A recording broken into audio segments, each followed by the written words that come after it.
Assalamualaikum warahmatullahi wabarakatuh. Selamat pagi, siang, sore, malam bosku. Jadi pada kesempatan kali ini ya, saya akan membahas terkait dengan validator teman-teman ya. Ini teman-teman ya, terkait dengan pembahasan Cordao ini tidak habis-habisnya karena memang sangat viral sekali sampai hari ini ya.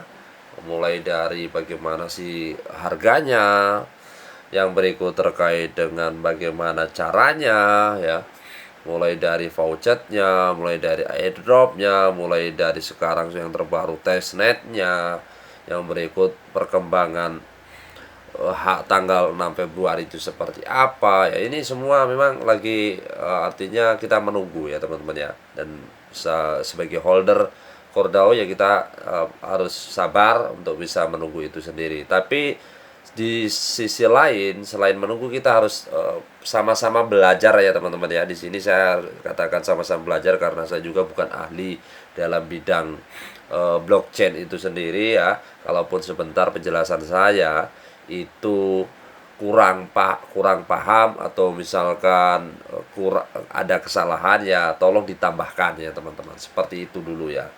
Jadi berbicara tentang validator, saya sebelum membahas lebih dalam di sini teman-teman ya.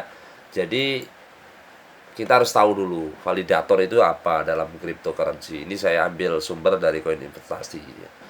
Jadi saya perlu sama-sama belajar. Yang pertama, validator kripto adalah peserta dalam blockchain ya yang bertanggung jawab untuk memverifikasi transaksi.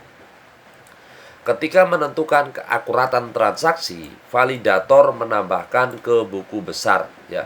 Buku besarnya itu yang didistribusikan ya. Jadi dalam blockchain. Dengan cara ini ya, legitimasi blockchain dan fungsi transparannya tetap utuh ya. Jadi cara termudah memahami peran yang dimainkan validator adalah, ini masih suruh baca lagi teman-teman ya. Intinya seperti itu teman-teman ya. Intinya ya untuk memverifikasi, untuk memvalidasi ya, kayak misalkan kita saja teman-teman, kita mau transfer uang ya pasti kita harus ke bank ya. Kalau misalkan lewat teller ya kita ada yang validasi ya. Tapi kalau kita di pihak cryptocurrency ya tidak ada pihak ketiga, yang ada adalah validator, itu pun validator untuk menentukan permintaan ya. Ketika kita misalkan ada yang mendelegate ya, berapa ya istilahnya melakukan staking, berapa jumlahnya, terus berapa komisinya ya, atau berapa APR-nya ya, nanti sesuai dengan perhitungannya maka kita akan mendapatkan imbalan hasil ya. Seperti itulah ya, contoh sederhana teman-teman ya. Nah, di sini terkait dengan cara kerja validator, di sini ada dua. Yang pertama proof of work ya. Ini lebih mengarah ke Bitcoin dan saya mungkin tidak menjelaskan ini teman-teman. Karena yang diambil dari si Cordao itu adalah proof of stake ya teman-teman. Dia melakukan staking ya teman-teman. Nah, di sini dikatakan pada blockchain proof of stake pengguna harus mempertaruhkan ya sejumlah aset yang dipunya untuk menjadi validator ya teman-teman. Selain itu, sistem dapat memilih validator secara acak dan hanya memberi penghargaan kepada mereka yang berpartisipasi dengan benar dalam jaringan. Istilahnya biasa disebut dengan staking ya. Staking adalah cara untuk membuat kepemilikan kripto menjadi berlipat ganda. Sederhananya sebagai imbalan hasil atau hadiah yang diterima karena melakukan aset kripto untuk memvalidasi dan juga mengkonfirmasi transaksi blockchain. Ya, seperti itu teman-teman. Dan di sini ada beberapa blockchain yang menerapkan sistem POS, itu termasuk Ethereum itu sendiri, Avalanche, Solana, dan diantaranya banyak yang lainnya, termasuk saat ini adalah Cordao ya teman-teman. Ya seperti itu ya informasi sedikit yang saya bisa dapatkan dari validator ya. Kalaupun teman-teman punya lebih paham lagi, silahkan tambahkan di kolom komentar ya teman-teman ya. Kalau saya ini kan menggunakan validator masih testnet ya teman-teman ya. Semoga saja nanti mainnetnya bisa ya. Kalau testnet ini yang saya tahu di sini ya, mulai dari ada total coin delegate-nya itu sudah sampai 9,5 juta ya teman-teman. Sudah banyak ya orang yang sudah mendelegate di testnet itu sendiri. Ya, di sini validatornya ada Anode, ada Jack Node, Rock Node, Spider Node, Formation, Beetle, Everstack ya. Dan seterusnya ada anonim yang mungkin tidak disebutkan nama-namanya ya dalam status inaktif ya teman-teman ya. Kalau inaktif saya sarankan untuk tidak usah memilih inaktif ya teman-teman. Nanti pilih saja yang aktif-aktif dan status normal ya. Jadi seperti itu. Saran saya yang selanjutnya adalah memilih komisi teman-teman. Saya sebagai contoh di sini ya, nanti kalau misalkan sudah ada launching mainnetnya ya, kita cari komisinya yang tinggi. Tentunya kan kita ingin imbalannya itu lebih tinggi ya teman-teman. Tidak mungkin kita akan mendapatkan komisi yang di bawah ya, yang kecil ya, atau seperti apa ya. Semua ingin profit dan profitnya lebih banyak. Itu kan intinya seperti itu kita ya. Nah, termasuk di sini ada Anode ya.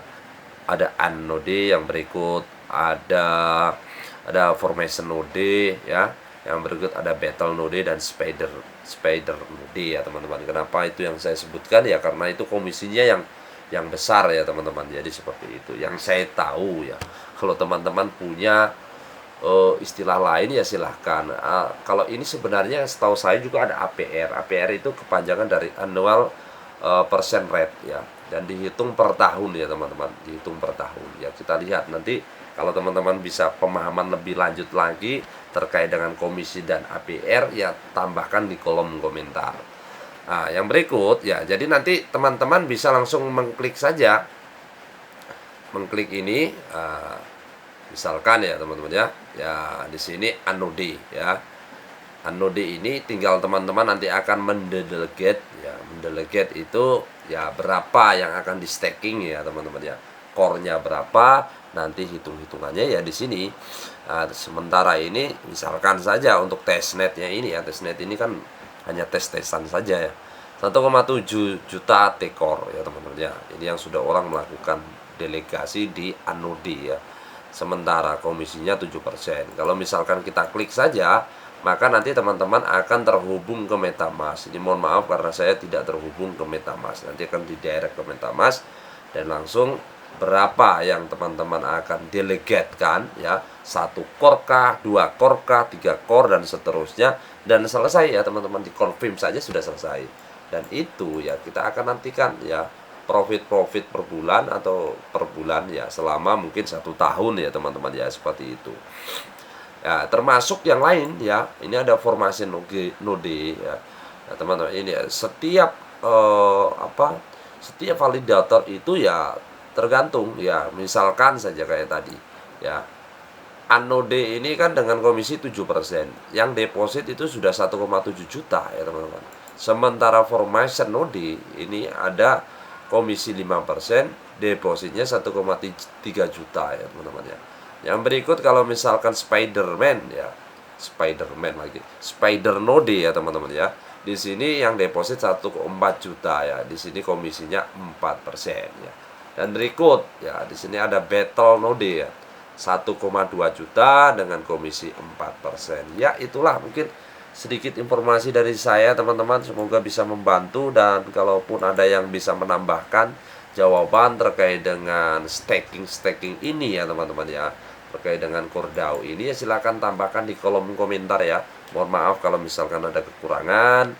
Kalaupun ada yang bisa tambahkan, silahkan tambahkan. Wassalamualaikum warahmatullahi wabarakatuh.